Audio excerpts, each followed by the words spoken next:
সব latest update পেতে subscribe করুন আমাদের চ্যানেলে আর বেল আইকনে ক্লিক করতে ভুলবেন না।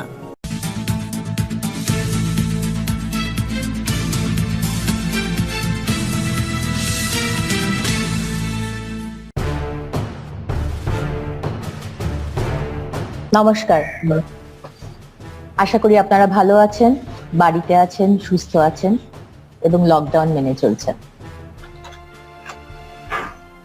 একটা ঐতিহাসিক রাজনৈতিক সন্ধিক্ষণে পশ্চিমবঙ্গ দাঁড়িয়ে আছে, কারণ পশ্চিমবঙ্গের রাজনৈতিক ইতিহাসে আমরা দেখেছি যে সুদীর্ঘ সময় কংগ্রেসের রাজনীতির পরে তারপর দীর্ঘ 34 বছরের বামপন্থী জামানা এবং তাকে সরিয়ে মমতা বন্দ্যোপাধ্যায়ের পরিবর্তনের ডাক দিয়ে বাংলাকে বদলে দেবার কথা বলে তিনি 2011-এ আসলেন এবং 9 বছর পর এটা মানুষের কাছে সুস্পষ্ট যে পরিবর্তন আসেনি।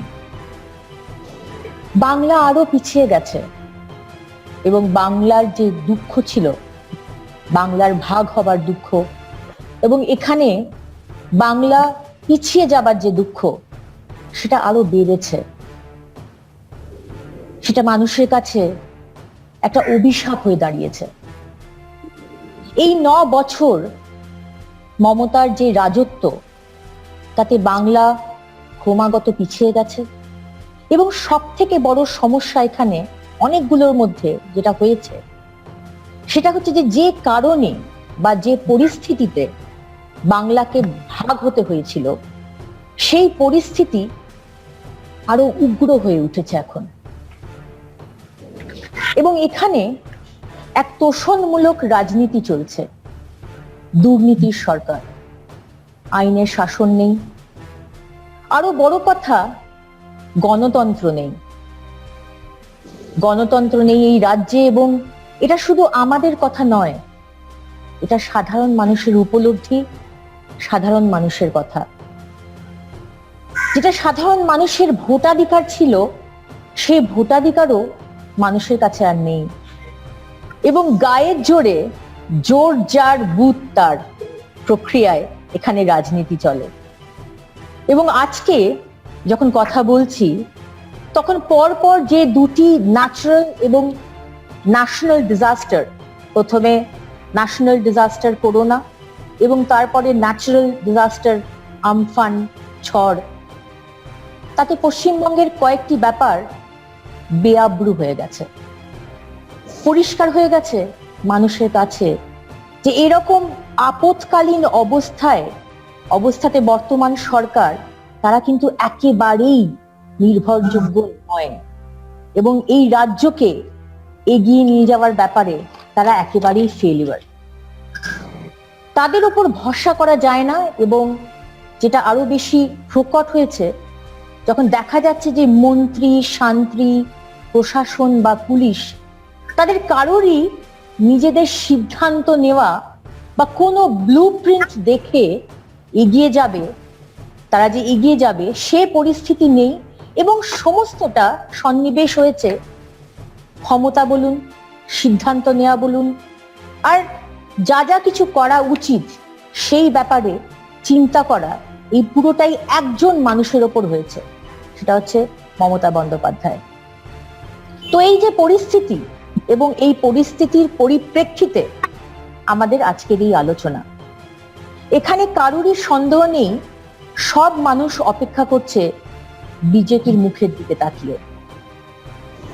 আজকে সারা পশ্চিমবঙ্গে বিজেপি শুধু প্রধান বিরোধী দল তাই নয়, আজকে বিজেপি সাধারণ মানুষের কাছে একটা আশা ভরসার জায়গা হয়ে দাঁড়িয়েছে। বিজেপির ওপরে মানুষের আশা ভরসা যে আজকের এই অপশাসন সরিয়ে যত শীঘ্রই সম্ভব বিজেপি একটা সুশাসনের রাজ্য দেবে, এই ভরসা মানুষের মধ্যে শেষ ভরসা হিসেবে দাঁড়িয়েছে। সেই বিজেপি এই পশ্চিমবাংলার রাজ্যের প্রধান সভাপতি মাননীয় শ্রী দিলীপ ঘোষ মহাশয়, আমাদের খুব প্রিয় দিলীপদার কাছ থেকে আজকের নিরিখে এই যে ইতিহাসটা বললাম, একটা রাজনৈতিক সন্ধিক্ষণে আমরা দাঁড়িয়ে আছি এবং সেই সময়ে আমরা মাননীয় মাননীয় দিলীপদার থেকে আমরা জানবো, কোয়েশ্চেন করব, তিনি কিভাবে দেখছেন এই সামগ্রিক ছবিটা। তার আগে দিলীপদার ব্যাপারে দু একটা কথা বলবো। শৈশব ও কৈশোর ঝাড়গ্রাম জঙ্গলমহলের অন্তর্গত গোপীবল্লভপুর ব্লকের অধীনস্থ ছোট্ট একটি জনপদ কুলিয়ানা গ্রাম। সবুজ বনানীতে মোড়া, কাশফুলে ভরা উড়িষ্যা সীমান্ত সংলগ্ন এই গ্রাম আজ বঙ্গবাসীর আকর্ষণের কেন্দ্রবিন্দুর কারণ 1964 সালের 1 আগস্ট ঘোষ পরিবারে ঘর আলো করে এখানেই জন্মগ্রহণ করেন বিরল প্রতিভা সম্পন্ন বঙ্গমাতার দামাল ছেলে দিলীপ ঘোষ। 4 ভাইয়ের মধ্যে দ্বিতীয় দিলীপ ঘোষের পিতা স্বর্গীয় ভোলানাথ ঘোষ ইতিমধ্যেই পরলোকে গমন করলেও ছেলের কৃতিত্বে গর্বিত মাতা পুষ্পলতা দেবী আজও বর্তমান। পেশায় কৃষিজীবী ভোলানাথ বাবু কৃষিকর্মের পাশাপাশি একজন স্বনামধন্য সমাজসেবকও ছিলেন। তিনি পঞ্চায়েত সদস্য হওয়ার পর বিজেপির সদস্যপদ গ্রহণ করেন এবং জীবনের শেষ নিঃশ্বাস অবধি প্রবল আনুগত্যের সাথে বিজেপি দলের কার্যনির্বাহ করেন। সেই সুবাদে বলা যেতে পারে যে সমাজের প্রতি দায়বদ্ধতা দিলীপদার বংশগত। দিলীপদার অন্যান্য ভাইয়ের প্রত্যক্ষ বা পরোক্ষভাবে বিজেপির সাথে যুক্ত। আগাগোড়া পিঠে পাগল দিলীপদা আজও সুযোগ পেলে মায়ের কাছে চলে যান মায়ের আশীর্বাদ পুরনো আর পিঠে খাওয়ার টানে। প্রসঙ্গত উল্লেখ্য যে কুলিয়ানা গ্রামের বুক চিরে কলকল রবে বয়ে চলেছে শান্ত স্থিত সুবর্ণ রেখা, আর নদী বিধৌত এই অঞ্চল নদী যেন নদী তীরের মানুষগুলোর জীবনের স্বরলিপি। এই নদীতে মাছ ধরে আর সাঁতার কেটে শৈশব অতিবাহিত হয় প্রিয় দিলীপদার। ঠিক যেমন বিভিন্ন কাব্যিক ব্যঞ্জনায় নদী পেয়েছে ভিন্ন এক বহুমাত্রিকতার বিচিত্র রূপ, একইভাবে অনেক বর্ণের রেখাঙ্কন হলেন আমাদের দিলীপদা। আপাত নিরীহ, শান্ত, বিনম্র, গ্রাম্য অথচ সুদর্শন বলিষ্ঠ দিলীপদা প্রয়োজনে হয়ে ওঠেন অমিত বিক্রম একজন জননেতা, যিনি সামনে দাঁড়িয়ে নেতৃত্ব প্রদানে অভ্যস্ত। নদী স্রোতস্বিনী তাই নদী বেগবান, জীবনে দ্বন্দ্ব আছে, অঙ্গীকার আছে চোখে স্বপ্ন তাই জীবন বৈচিত্র্যময়। এই আপ্তবাক্যের সেরা বিজ্ঞাপন আমাদের দিলীপ ঘোষ। শৈশবের অনেকটা অংশ জুড়েই মামার বাড়ি বাগদিঘা গ্রামে অবস্থিত মামার বাড়িতে থেকেই বাবু ডুংরো বিদ্যালয়ে প্রাথমিক শিক্ষালাভ দিলীপদার। মামির আদরে মাখা প্রিয় পান্থা ভাত আজও সময়ের অভাবে ভাগ্যে না জুটলেও স্মৃতিতে অম্লান। মামার বাড়িতে থাকা কালীন মাত্র 8 বছর বয়সে সংঘের প্রতি আকৃষ্ট হয়ে বালক নাড়ু ওরফে দিলীপদা সেই 1972 সাল থেকেই আরএসএস এর শাখায় নিয়মিত যোগদান করেন বালক দিলীপ, হয়েছেন একজন স্বয়ংসেবক। মামার বাড়িতে থেকে কৃতিত্বের সাথে উচ্চ মাধ্যমিক পরীক্ষায় কৃতকার্য হয়ে স্বগৃহে প্রত্যাবর্তন করেন কিশোর দিলীপ। সেখান থেকে বাকি পড়াশোনা শেষ হতেই কৈশোরেই পাকাপাকি ভাবে গৃহত্যাগ করেন দিলীপ ঘোষ। আসলে যার চোখে আশৈশব সমাজ সংসারের স্বপ্ন দেশ মাতৃকার হাতছানি যে তাকে বিহ্বল করে তুলবে তার চিরাচরিত। বাবা মায়ের অনুমতি সাপেক্ষে তাদের আশীর্বাদ নিয়ে অকুতভয় দিলীপ এগিয়ে চললেন অজানার উদ্দেশ্যে। সদ্য যৌবনে পদার্পণ করা দিলীপ তৎকালীন প্রচারক শ্রী জয়দেব সিংহ রায় ও প্রান্ত প্রচারক কেশবচন্দ্র দীক্ষিতের সান্নিধ্যে মন্ত্রমুগ্ধ হয়ে সংঘের আদর্শে অনুপ্রাণিত হয়ে ততদিনে একজন স্বয়ংসেবক, যার পাকাপাকি আশ্রয় সংঘের নিবাস। সেই যে যাত্রার শুরু তা আজও চলমান। স্বপ্ন এখন বঙ্গমাতাকে এই অধঃপতনের থেকে রক্ষা করা, বাংলায় সুশাসন প্রতিষ্ঠা করা। যতদিন এই স্বপ্ন পূরণ না হচ্ছে একটাই মন্ত্র, চরৈবতী চরৈবতী। নমস্কার দিলীপদা, আজকে আমাদের এই অনুষ্ঠানে আসার জন্য। আপনাকে আমরা কয়েকটি প্রশ্ন করব, আমাদের সময় রয়েছে 6টা অবধি। আমি আমাদের অডিয়েন্স যারা দেখছেন ফেসবুক লাইভ তাদেরকেও বলবো যে আপনারা কোয়েশ্চেন করুন, আমি সরাসরি দিলীপদাকে আপনাদের কোয়েশ্চেন তুলে ধরবো। দাদা, আমার প্রথম প্রশ্ন, গতকাল রাজ্য বিজেপি একটি নতুন ক্যাম্পেইন লঞ্চ করেছে যার নাম আর নয় মমতা। এটা ঠিক কি, এবং আর ঠিক এই সময় দাঁড়িয়ে কেন এটা করা হলো, একটু যদি বলেন। দেখুন, এই যে টিএমসি সরকার এখানে চলছে মমতা ব্যানার্জির নেতৃত্বে, তারা প্রথম 5 বছর পরিবর্তনের স্লোগান দিয়ে এখানে দায়িত্ব করেছিলেন। মানুষ আবার বিকল্প না পেয়ে তাকে প্রত্যাবর্তনও করেছিলেন। কিন্তু আগামী পরের 5 বছরের মধ্যে 4 বছর পার হতে হতে মানুষের জীবন ওষ্ঠাগত হয়ে গেছে। তাই লোকে এখন পরিত্রাণ চাইছেন।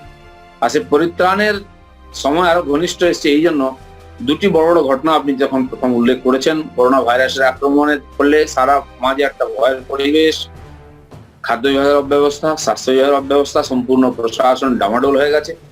আর এই সব সামলাতে সামলাতে আবার এই যে ঝড়ের ধাক্কা, তাতে একেবারে এই সরকার কুপকাত হয়ে গেছে। তো তার অস্তিত্ব পাওয়া যাচ্ছে না। সাধারণ জিনিসগুলোর জন্য জল, বিদ্যুৎ, যাতায়াতের জন্য মানুষ হাহাকার করছে 7 দিন ধরে, তাদের কাছে দাঁড়াবার নেই। আমরা বেরিয়ে লোকের সঙ্গে দেখা করতে যাচ্ছি, সান্ত্বনা দিতে আমাদেরকে রাস্তায় আটকানো হচ্ছে, অপরাধীর মতো আমাদের সঙ্গে ব্যবহার করা হচ্ছে। আমাদের এমপিদেরকে কোয়ারেন্টাইনে নোটিশ দেওয়া হচ্ছে, আমাকে রাস্তায় আটকে দেওয়া হচ্ছে, কর্মীদের যেতে দেওয়া হচ্ছে না, নিজেরা করতে পারছেন না, কাউকে করতে দিচ্ছেন না। তার মানে এই সরকারের ইচ্ছাই নেই, মানসিক ইচ্ছা নেই এখন মানুষকে একটুখানি সুখ শান্তি দেওয়ার বা তাদের দুঃখ থেকে দূর করার। এ দেখে আমাদের মনে হয়েছে যে সরকার থাকার দরকার নেই। মুখ্যমন্ত্রী অলরেডি সারেন্ডার করেছেন মাননীয় অমিত শাহর কাছে যে আপনার সরকারটাকে নিয়ে নিন। উনি বলেছেন না, সরকার, যে সরকারকে মানুষ ভোট দিয়ে জিতিয়েছে তার 5 বছর থাকার অধিকার আছে। আর কোন সরকারকে অনৈতিক ভাবে, অগণতান্ত্রিক ভাবে আমরা কখনো ভাঙি না বা সরিয়ে দিই না। তো আপনাকেই পুরো দায়িত্ব নিতে হবে, আমরাও তাই মনে করি। কিন্তু এই যে আরে একটা বছর আছে, এই একটা বছর যে কিভাবে কাটবে মানুষের, সেই দুশ্চিন্তা থেকে আমরা আজকে বাধ্য হয়েছি রাস্তায় নামতে, আর নয় মমতা স্লোগান দিয়ে, যে অনেক হয়ে গেছে, দম বন্ধ হয়ে এসছে, এবার পরিত্রাণ চাই। তো সেই জন্য এই যে নতুন অভিযান আমরা শুরু করেছি, আর নয় মমতা, এর পিছনে ওটাই, এই সরকারের যে অপশাসন, কুশাসন আর জনগণ বিরোধী যে ব্যবহার, যে ধরনের দুর্নীতি। আপনি ভাবুন, লোক খেতে পাচ্ছে না, মাসের পর মাস বাড়িতে বসে আছে, তাকে কেন্দ্র সরকার রেশন পাঠিয়েছে, রেশনটা পৌঁছে দেওয়ার তো ক্ষমতা নাই, উল্টো সে রেশন চুরি হয়ে যাচ্ছে। কত অমানবিক হলে একটা সরকার বা তার লোকেরা এরকম হতে পারে? এই সমস্ত নিদর্শন দেখে মানুষের মনে ক্ষোভ, বিক্ষোভ শুধু সাধারণ জনতা নয়, পুলিশ বিভাগের মধ্যেও ছড়িয়ে গেছে।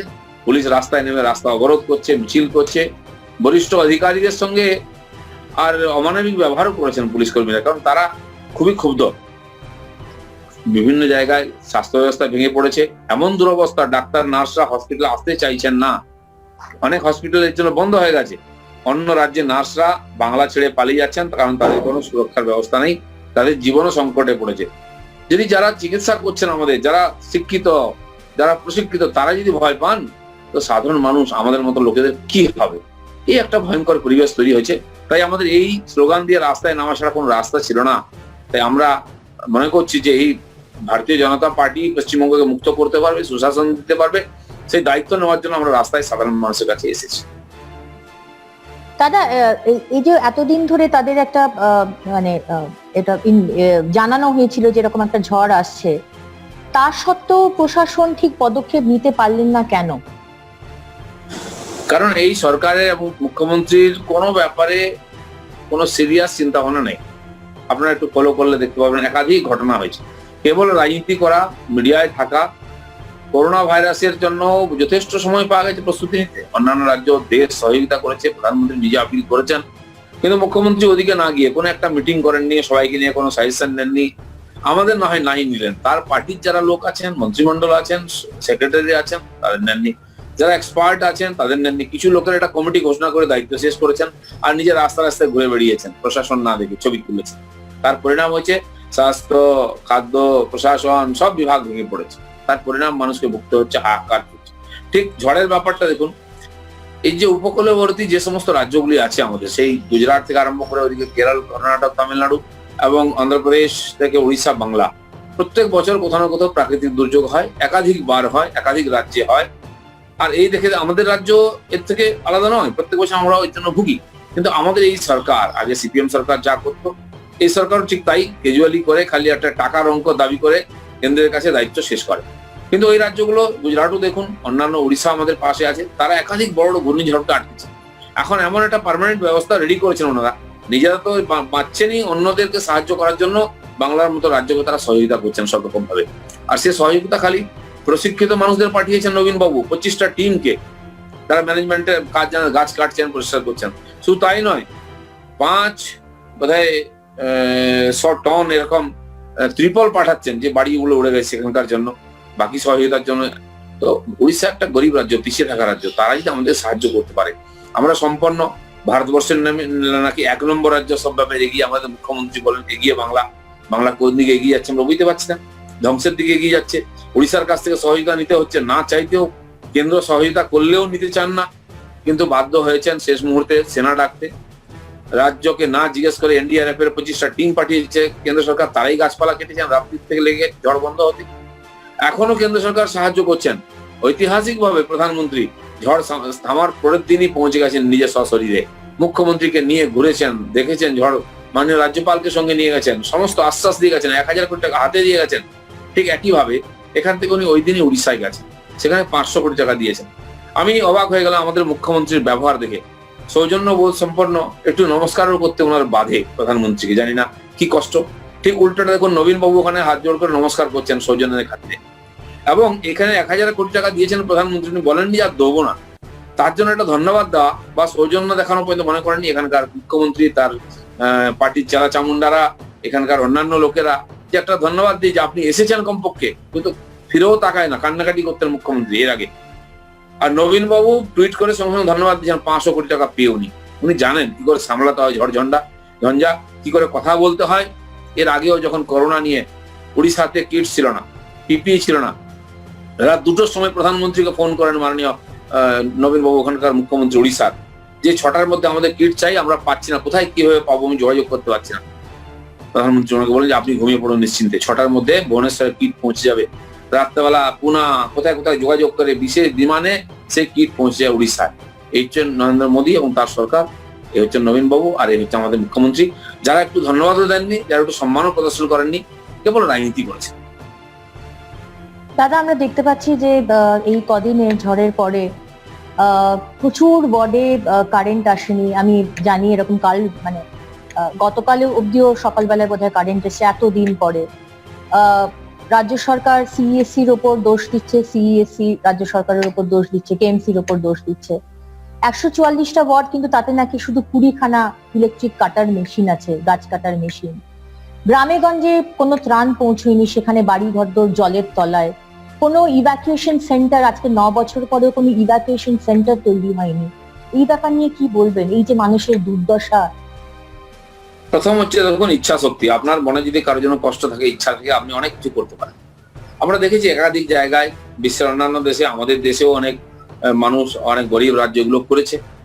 আর মুখ্যমন্ত্রী যদি ইচ্ছা থাকতো, এই যে সামগ্রী কোথা থেকে আসবে, লোক কোথা থেকে আসবে, আমি একাধিকবার বলেছি, বহু ক্লাব ওনারা টাকা দিচ্ছেন, 26,000 ক্লাব, 10 জন করে যুবক যদি ক্লাব থেকে বেরিয়ে আসে, হাতে হাতে করে দিতে পারে। আমি আমার কর্মীদের নিয়ে যদি সরলেকে আমরা গাছ কেটে পরিষ্কার করতে পারি রাস্তা, আমরা তো ট্রেন নয়, আমাদের ইচ্ছা আছে মানুষের সেবা করার, আর সেটা সবাই দেখেছেন। তো এই যুবকরা করতে পারতেন, কিন্তু মুখ্যমন্ত্রী তাদেরকে ডাকার অধিকার নেই, কারণ উনি টাকাটা দিয়েছেন ভোট কেনার জন্য, সেবা করার জন্য নয়। ওনার সন্দেহ ওরা আসবে না, সেই জন্য লোক নাই। উড়িষ্যা থেকে কাটার আসছে, ট্রেন দল আসছে, রাত্রেবেলা দোকান খুলিয়ে সমস্ত জিনিস বার করে সেবা করা উচিত। আপনি রাতারাতি অফিসারদের সরিয়ে দিতে পারেন, রাতারাতি ব্যবস্থা কেন করতে পারেন না? কেন সেরকম লোক আপনার কাছে নেই? কেন আপনার সেই কমেন্ট নেই লোকেদের উপরে, যে আপনার কথা লোকে শুনে চলে আসে? নরেন্দ্র মোদী আহ্বান করলে সারা দেশেতে আলো নিভিয়ে দিয়ে লোকে প্রদীপ জ্বালাচ্ছে, সারা দেশের কোটি কোটি লোক রাস্তায় বেরিয়ে এসে ঘন্টা বাজাচ্ছে, শঙ্করদের উলুধ্বনি করছে, হাততালি দিচ্ছে। আপনার কথায় লোকে আসে না কেন? কারণ আপনি বলতেই ভয় পান, আপনি লোকের জন্য ভাবেন না, আপনি রাজনীতি করেন, লোক আপনাকে আলাদা ভাবে, আপনি লোক থেকে নিজেকে আলাদা ভাবেন। কিছু বিশেষ লোকের জন্য, বিশেষ সম্প্রদায়ের লোকের জন্য আপনার চিন্তা ভাবনা আছে, পুরো সমাজের জন্য নাই। তাই আজকে সমাজ আপনার সঙ্গে নাই, সেই ভয়ের থেকে আপনি রাজনীতি করছেন, আমাদেরকে আটকাচ্ছেন, উল্টাপাল্টা তথ্য দিচ্ছেন, মানুষকে বিভ্রান্ত করছেন, পরস্পরকে দোষারোপ করে। এতে কিন্তু সমস্যার সমাধান হবে না। দাদা, আমার দ্বিতীয় প্রশ্ন, করোনার বিরুদ্ধে বাংলার মানুষ লড়ছেন, কেন্দ্রীয় সরকার তাদের এই লড়াইয়ে কিভাবে পাশে থাকছেন এবং তারা কি কি পদক্ষেপ নিচ্ছেন, সেটা যদি একটু জানেন।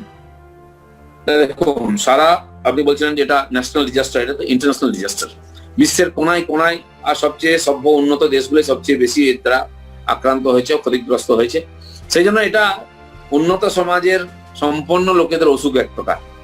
ভারতবর্ষেও সেই রাজ্যগুলোতে ইফেক্ট বেশি, যে রাজ্যগুলোতে উদ্যোগীকরণ হয়েছে, ইন্ডাস্ট্রিয়ালাইজেশন হয়েছে, বিদেশের সঙ্গে যাতায়াত বেশি আছে, যেরকম মহারাষ্ট্র আছে, গুজরাট আছে, মধ্যপ্রদেশ আছে, ইন্ডাস্ট্রিয়াল বেল্ট গুলোতে সবচেয়ে বেশি অ্যাটাক হয়েছে, কারণ ওখান থেকে বিদেশে যাতায়াত। চীনেও সবচেয়ে বড় ইন্ডাস্ট্রিয়াল যে শহর, ওখান থেকেই এটা ছড়িয়েছে, আর ওখানকার সঙ্গে সারা দুনিয়ার সঙ্গে যোগাযোগ, ইটালি বলুন, জার্মানি বলুন, আমেরিকা বলুন, ওখানে ছড়িয়েছে। তো সেই জন্য যেখানে কম হয়েছে ধরে নিতে হবে ওরা পিছিয়ে থাকার আছে, সেই জন্য কম ছড়িয়েছে। এবং আমাদের এই যে এখানে মৃত্যুর হার বেশি পশ্চিমবাংলায় আর সুস্থ হওয়ার হার কম, এটা হচ্ছে এখানকার যে মেডিকেল ডিপার্টমেন্ট তার অপদার্থতা। এখানকার যখন মুখ্যমন্ত্রীর কি দায়িত্ব ছিল, আইসিএমআর এর সঙ্গে বসে কথা বলা, যেখানে বিশেষজ্ঞরা আছেন, যারা পরমাণু বিশেষজ্ঞ, কি বলে মানে ভাইরাস বিশেষজ্ঞ আছে, তাদের সঙ্গে বসা উচিত ছিল। এখানে আয়ুষ ডিপার্টমেন্ট আছে, তারা চিকিৎসা করছেন, তাদের লাভ হয়, তাদের সঙ্গে বসা উচিত ছিল। উনি বসেননি, সেই ডাক্তারদেরকে কমিটির মধ্যে নেয়নি, কারণ খালি রাজনৈতিক ভয় ওনার। কেন্দ্র সরকার প্রথমেই মাননীয় মোদীজি জানুয়ারি মাসে 7 তারিখ চীন ঘোষণা করে এরকম ভাইরাসের কথা, উনি 8 তারিখ ওখানে মিটিং করেন, টাস্ক ফোর্স তৈরি করেন। তখন আমাদের দেশে রোগী পাওয়া যায়নি, জানেন না কি ওই ভাইরাস সম্বন্ধে। উনি ফেব্রুয়ারি মাসে ঘোষণা করলেন যে এরকম একটা ভাইরাস আসছে, ভয়ঙ্কর, এটা সাবধান থাকা উচিত। মুখ্যমন্ত্রী সেটা নিয়ে মজা করলেন, রাজনীতি করলেন যে প্রধানমন্ত্রী দিল্লির দাঙ্গা থেকে দৃষ্টি সরাচ্ছেন, তাই এইসব কথাবার্তা বলছেন উনি। ওইসব কিছু না, গল্প। হয়তো ওনাকে বুঝিয়ে সে 2-1 দিনের মধ্যে উনি মিটিং ডেকেছেন এবং স্কুল কলেজ বন্ধ করে দিয়েছেন, উনি বুঝতে পেরেছেন। এবং প্রধানমন্ত্রী মানুষকে আহ্বান করলেন, কার্ফিউ জারি করলেন, জনতা কার্ফিউ, লোক সাড়া দিল, ওনার মনে হলো সমাজ ওনার সঙ্গে আছে, তাই লকডাউন ঘোষণা করলেন। এনারা চর্চা শুরু করলেন, এত তাড়াতাড়ি কেন, এত দেরি কেন? এদিকে বলছেন তাড়াতাড়ি লকডাউন কেন হলো, আরে সব মানুষ যদি ছড়িয়ে যায়, অসুখও তো ছড়িয়ে যাবে। এদিকে বলছেন বিদেশ থেকে লোকদেরকে নিয়ে আসা হলো কেন? বিচিত্র কথাবার্তা। আর যখন দেশের থেকে এক রাজ্য থেকে অন্য রাজ্যে পরিযায়ী শ্রমিকদের নিয়ে যাওয়ার জন্য বলা হচ্ছে, তখন ওনারা নেবেন না। সরকার বিদেশ থেকে নিয়ে এলো আমাদের লোকেদেরকে, তাদের বাঁচার অধিকার আছে, ওখানে সব বন্ধ হয়ে গেছে। এখনো দুবাই ইত্যাদিতে হাজার হাজার লোক আছেন যারা আসতে চাইছেন, তাই কেন্দ্র সরকার বিমান চালাচ্ছেন। রাজ্যের মধ্যে বহু মানুষ 3 মাস ধরে আটকে আছেন, তীর্থযাত্রী বা চিকিৎসা করতে গেছেন বা কর্মচারী, তাদের আনার জন্য চেষ্টা করুন, তাদের বাড়ি আসার অধিকার আছে, কষ্টের মধ্যে আছেন। আপনারা সামলাতে পারবেন না বলে তার বিরোধিতা করছেন, মিথ্যা কথা বলছেন। তো কেন্দ্র সরকার প্রথম থেকে সাফিসিয়েন্ট কিটস দিয়েছে, পিপি দিয়েছে, বিশেষজ্ঞ ব্যক্তিদের দল পাঠিয়েছে, যা যা সহযোগিতা করার, না চাইতেই দিয়েছে। ওনারা তো জানেনি কিছু কি দরকার, ওনারা জানেনি, কারণ কারোর সঙ্গে বসে আলোচনাই করেনি। প্রধানমন্ত্রী, স্বরাষ্ট্রমন্ত্রী বারবার বৈঠক করেছেন, চিফ মিনিস্টারদের নিয়ে করেছেন, চিফ সেক্রেটারিদের নিয়ে করেছেন, স্বাস্থ্য বিভাগের যারা সেক্রেটারি তাদের নিয়ে করেছেন, যা যা খাদ্য বিভাগের খাদ্যমন্ত্রী করেছেন, যত রকম সম্ভাবনা হতে পারে সমস্যা সমাধানের জন্য সব খোঁজা হয়েছে। তার ফলে যে রাজ্যগুলো সেটাকে গ্রহণ করেছে তারা সামলেছে, যারা এটাকে হালকাভাবে নিয়ে রাজনীতি করতে চেষ্টা করেছে তারা আজকে সবচেয়ে বেশি বিপদের মধ্যে পড়েছে। আজকে দুটো ধাক্কা আমরা খেয়েছি, এটা তো কারো হাতে নেই, দুটোরই প্রাকৃতিক বিপদ মনে করতে হবে, এটা কাউকে বলে আসে না। কিন্তু আজকে আধুনিক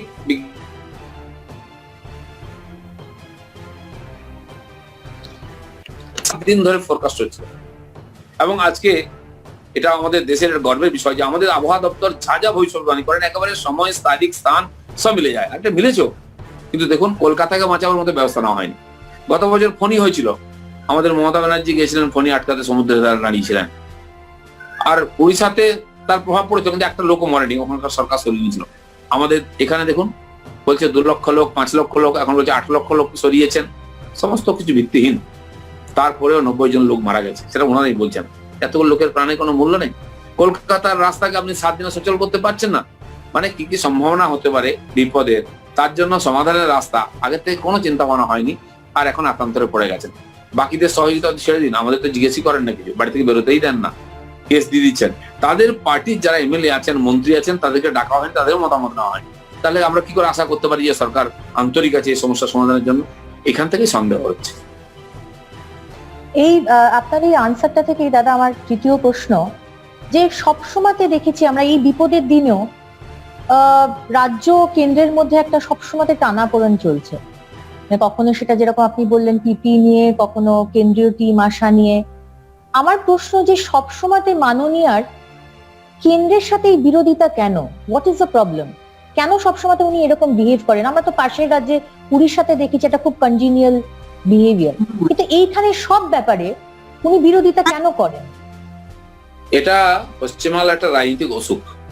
সিপিএম আমলেও তা 34 বছর ধরে ওটা করেছে, কেন্দ্রের বিরুদ্ধে লড়াই, দুনিয়ার বিষয় নিয়ে লড়াই। বাংলায় এই যে এত পরিযায়ী শ্রমিক হয়েছে, কেন হয়েছে? পশ্চিমবাংলাতে একসময় সারা দেশের লোককে চাকরি দিত, ব্যবসার সুযোগ দিত, সারা দেশ থেকে লোকেরা এখানে আসতো। আজকে এখান থেকে আমাদের ছেলেরা সারা দেশে ছড়িয়ে পড়েছে, বিভিন্ন রাজ্যে লক্ষ লক্ষ শ্রমিকরা আটকে আছেন, বাড়ি আসার চেষ্টা করছে। কারণ কি? এই যে গত 40 বছর কেবল রাজনীতি হয়েছে, কর্মসংস্থানের ব্যবস্থা হয়নি, মানুষকে কাজ দেওয়ার চেষ্টা হয়নি, নতুন উদ্যোগ হয়নি, নতুন কৃষিকে উন্নত করার চেষ্টা হয়নি, পশ্চিমবাংলার ট্যুরিজমকে উন্নত করার চেষ্টা হয়নি। কোনো তথ্য আপনি পাবেন না এই সরকার। আগের সরকারও তাই করেছে, এই সরকারও সেটাকে করে নিয়ে যাচ্ছে। রাজনীতি যখন বিপদে পড়ে যাবেন, কেন্দ্রের বিরুদ্ধে লড়াই করে মানুষকে বিভ্রান্ত করবেন। তার পরিণাম হয়েছে আজকে লক্ষ লক্ষ ছেলেকে পরিযায়ী শ্রমিক হতে হয়েছে। সিপিএম আর টিএমসির এটা অবদান। লক্ষ লক্ষ ছেলেকে ঘর ছাড়া করে দিয়ে তারা আজকে মাইগ্রেন্ট লেবারের টিকিট কেটে আজকে বাড়ি ফিরছে।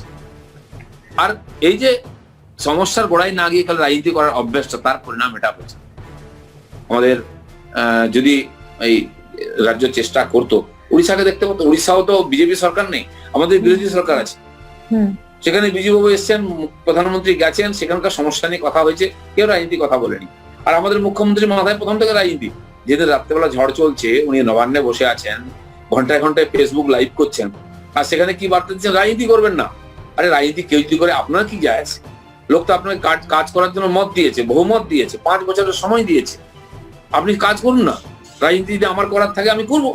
আপনি কেন রাজনীতি করছেন? আপনি তো কাজ করার কথা। প্রথমে কোনো রাজনীতি চিন্তা আসছে, মানে আপনার মাথায় রাজনীতি ছাড়া কিছু থাকেই না। তাই রাত্রেবেলা 12টার সময় রাজনীতি কথা বলছেন আপনি। আর যদি আপনার রাজনীতি করার ইচ্ছা না থাকতো, আপনি সত্যি সত্যি সুন্দর ব্যবস্থা করে সবাইকে নিয়ে আজকে সমস্যা সমাধান করতে পারতেন। আর আপনি কেবল রাজনীতি করেন বলে আপনাকে কেউ বিশ্বাস করে না, জনগণ করে না, বিরোধী পার্টি করে না, আপনার পার্টির লোকেরাও করে না। তার পরিণাম হয়েছে আজকে পশ্চিমবাংলার সমস্ত প্রশাসনটা ভেঙে ঘুমিয়ে গেছে। পুলিশ বিদ্রোহ করছে, স্বাস্থ্যকর্মীরা বিদ্রোহ করছেন, বিক্ষোভ দেখাচ্ছেন, খাদ্য বিভাগে রেশন লুট হয়ে যাচ্ছে, মারপিট হচ্ছে, থানা ঘেরাও চলছে, রেশন অফিস ঘেরাও চলছে। 450 ডিলারকে সাসপেন্ড করে তাদের দোকান বন্ধ করে দেওয়া হচ্ছে রেশনের। আপনারা ভাবুন তো, ওই রেশন দোকানের অধীনে যে 5-6 হাজার লোক আছেন, তারা রেশন কি করে পাবেন? তারা খাবেন কি এই দুঃসময়ের সময়? সে চিন্তা নেই, কারণ তার পার্টির লোকেরা ওই রেশন দোকানের কাছ থেকে চাল ডাল লুটে নিয়েছে। তারা এখন অর্ধেক লোককে দিতে পারছে না, মারপিট হবে, তালা বেঁধে দাও। এটা কোনো বুদ্ধিমান, আন্তরিকতা সম্পন্ন শাসন বা শাসকের কর্তব্য হতে পারে না। 25, 30, 35 জন, 40 জন রেশন ডিলারকে অ্যারেস্ট করা হয়েছে দুর্নীতির জন্য। আর সেই দুর্নীতির সঙ্গে ওদের পার্টির লোকেরা যুক্ত আছে। তাই আজকে পুরো ব্যবস্থা ভেঙে পড়ছে। যারা যোগ্য সিনিয়র মন্ত্রী এমএলএ আছেন, ওনার নিজের পার্টির, তাদেরকে জিজ্ঞাসা করে না, খোঁজই নেওয়া হয় না। আমরা তো অভিযোগ করি, লোকে বলছে বিরোধীরা তো বলবেই, দিলীপ ঘোষ তো বলবেই। আজকে সাধারণ পার্টির মধ্যে লোকেরা কেন বলছেন এই কথা? পরস্পরের মধ্যে বিশ্বাস নেই, কমিউনিকেশন নেই। এরপরেও সুশাসন আমরা কি করে আশা করতে পারি? এরপরেও কি করে বাংলার মানুষ যে সেবা পাবে, বিপদ মুক্ত হবে, কি করে আশা? দাদা, আমরা একটা কোয়েশ্চেন নেব। শ্রী বিশ্বনাথ ধর মহাশয়, উনি সোদপুর থেকে জিজ্ঞেস করছেন, দাদা আমার প্রশ্ন যে তৃণমূল আজ বাড়িতে ঢুকে অত্যাচার করে চলেছে, তারাই আবার আমাদের ঊর্ধ্বে চলে আসবে না তো 2021 নির্বাচনের পর? দেখুন, আমি যদি বলি না, তো আপনি বিশ্বাস করবেন না, কারণ আপনারা বিজেপির রাজ্য দেখেননি। 40 বছর ধরে এখানে, তার আগেও ইমার্জেন্সি থেকে, সে 77 থেকে বা 75 থেকে এখানে গণতন্ত্র বলে কিছু না। আমরা জানি না গণতন্ত্র কি। আমি এই জন্য বলবো অধিকারের সঙ্গে যেটা হবে না, কারণ ভারতীয় জনতা পার্টি অন্তত 27, 18, 17, 18, 19টা রাজ্যে ক্ষমতায় ছিল, এখনো আছে। সেখানে সরকার চালাচ্ছে বড় রাজ্যে, আর সে রাজ্য এগিয়ে চলেছে, বারবার লোকে আমাদের জেতাচ্ছে। আমাদের পাশেরই ত্রিপুরা রাজ্য আছে, বাঙালিদের রাজ্য, সেখানে আমরা জিতলাম। 25 বছরের বামপন্থীদের অত্যাচারী শাসনকে সরিয়ে দিয়ে একবার নির্মূল করে দিয়ে বিজেপি ওখানে জিতেছে। 1-1.5 বছর হয়ে গেছে আমরা সরকার চালাচ্ছি, কোনো কমপ্লেন পেয়েছেন কি? সেখানকার সেই গরিব রাজ্যকে কিভাবে তুলে ধরেছে, সপ্তম পে কমিশন লাগিয়ে সেখানে কর্মচারীদের, টিচারদের সব অধিকারকে সুরক্ষিত করে সরকার কাজ করেছিল। সেখানে করোনা নেই, গ্রিন জোন পুরোটা, কোনো ইফেক্ট হয়নি, লড়াই করেছে তারা। এই যে বিজেপির কাজ করার একটা পরম্পরা আছে, 30, 40, 50 বছর ধরে আমরা বিভিন্ন রাজ্যে বিভিন্ন সময় বিভিন্ন কর্পোরেশন চালাচ্ছি। বিজেপি পরিচালিত কর্পোরেশন দেশের মধ্যে সবচেয়ে ভালো, সে ইন্দোর হোক বা কর্ণাটকের কর্পোরেশন হোক, আমরা তার প্রমাণ দিয়েছি। আর পশ্চিমবঙ্গ সরকার কর্পোরেশনে ভয় ইলেকশনই করছে না, হেরে যাবে, কারণ লোক এত বিরুদ্ধে চলে গেছে। 17টা মিউনিসিপ্যালিটি কর্পোরেশনকে 1.5 বছর ধরে আটকে রেখেছে, এখন আরো 21টা হয়ে গেল। এই যে অপশাসন, পেছনে দরজা দিয়ে ক্ষমতা ভোগ করার যে ইচ্ছা, এর থেকেই অপশাসন শুরু হচ্ছে। সেখানে বিজেপি এটা দায়িত্ব নিয়ে বলতে পারে, বুক ঠুকে বলতে পারে যে আমরা এটা করতে দেবো না। এবং মাননীয় মোদীজি 6 বছর হয়ে গেল এই সরকার, এনডিএ সরকার। আপনারা দেখুন, দুর্নীতি আছে, তাকে আমরা নির্মূল করেছি। অপশাসন, গণতন্ত্র হত্যা, যাই বলল লোকেরা, কোনো প্রমাণ দিতে পারবে না। এমনকি মিডিয়াকে নিয়ে বলেছে আমাদের মমতা ব্যানার্জি এখানে গণতন্ত্রকে কবর দিয়ে দিয়েছেন, আর তিনি সারা দেশ ঘুরে বলছেন গণতন্ত্র নেই, গণতন্ত্র নেই। বিচিত্র ব্যাপার, চোরের মায়ের বড় গলা। মিডিয়াকে নিয়ে আমার অনেক মিডিয়া আছে, তারা আমাদের বিরুদ্ধে লেখকে বলে, মোদীকে ব্যক্তিগত আক্রমণ করে, কিন্তু কেউ বলতে পারে না কাউকে আমরা বন্ধ করেছি, তাকে তার পয়সা দেওয়া বন্ধ করেছি। আর এখানে দেখুন সিএন যেহেতু সহযোগিতা করছে না ওদেরকে, সত্য দেখাচ্ছে, তাকে বন্ধ করে দেওয়া হলো ধমকি দিয়ে সিটি কেবলকে। অন্যান্যদের সঙ্গে তাই, রিপোর্টারদের ডেকে নিয়ে গিয়ে থানায় ধমকানো হচ্ছে, জেরা করছে 12 ঘন্টা। ডাক্তাররা প্রতিবাদ করেছেন, তাকে আটকে রাখা হয়েছে, অন্যান্য কর্মচারীদের। আজকে দুর্গাপুরে একটা থানায় আমাদের লোকেরা অবস্থান করছিলেন, বিক্ষোভ দেখাচ্ছিলেন শান্তিপূর্ণভাবে, সেখানে টিএমসির লোকেরা এসে পেটাপিটি করে তাদের মাথা ফাটিয়ে দিয়ে আইসিইউতে পাঠিয়ে দিয়েছে আমাদের মাস্টারমশাইদের। মুখ খুলতে দেবেন না, বলতে দেবেন না, কেউ বললে তাকে বাড়ি থেকে বেরোতে দেবেন না, বিরোধী নেতাকে কিছু বললে মেরে মাথা ফাটিয়ে দেবেন, হাত পা ভেঙে দেবেন, পুলিশ দিয়ে কেস দেবেন। আশ্চর্য ব্যাপার। আমি কোয়ারেন্টাইন সেন্টারের দুরবস্থা দেখে ভিডিও পোস্ট করেছিলাম, আমার নামে এফআইআর হয়ে গেছে। অনুপম হাজরা এক্স এমপি, তাকে আজকে নোটিশ দিয়েছে থানায় দেখা করার জন্য। একজন এমপি, এক্স এমপি জগন্নাথ সরকার আমাদের এমপি আছেন, বাড়িতেই আছেন 2.5 মাস ধরে, তার বাড়িতে আবার কালকে কোয়ারেন্টাইন নোটিশ পাঠানো হচ্ছে। দেবশ্রী দিয়ে এসেছিলেন মন্ত্রী, তার বাড়িতে কোয়ারেন্টাইন নোটিশ। অথচ দেখুন টিএমসির নেতা, মন্ত্রী, এমএলএ ঘুরে বেড়াচ্ছে, মাইক বাজিয়ে চাল ডাল বিলি করা হচ্ছে। তাদের জন্য কোনো আইন নেই, তারা সংবিধান মানেন না, কোর্ট মানেন না। আমরা আইন মানি, আমাদের আইন দেখানো হচ্ছে। দাদা, এখানে আমার 5th কোয়েশ্চেন, যে মাননীয় সবসময় বলেন যে রাজনীতি করবেন না, চলুন একসাথে আমরা কাজ করি, সেদিনকে উনি বলেছেন। অথচ এই দুর্যোগের সময়, আজকে করোনায় বলুন, আমফানে বলুন, আমাদের ভারতীয় জনতা পার্টির যে নেতারা আছেন বা আমাদের কার্যকর্তারা আছেন, তাদের কাউকে কাজ করতে দেওয়া হচ্ছে না।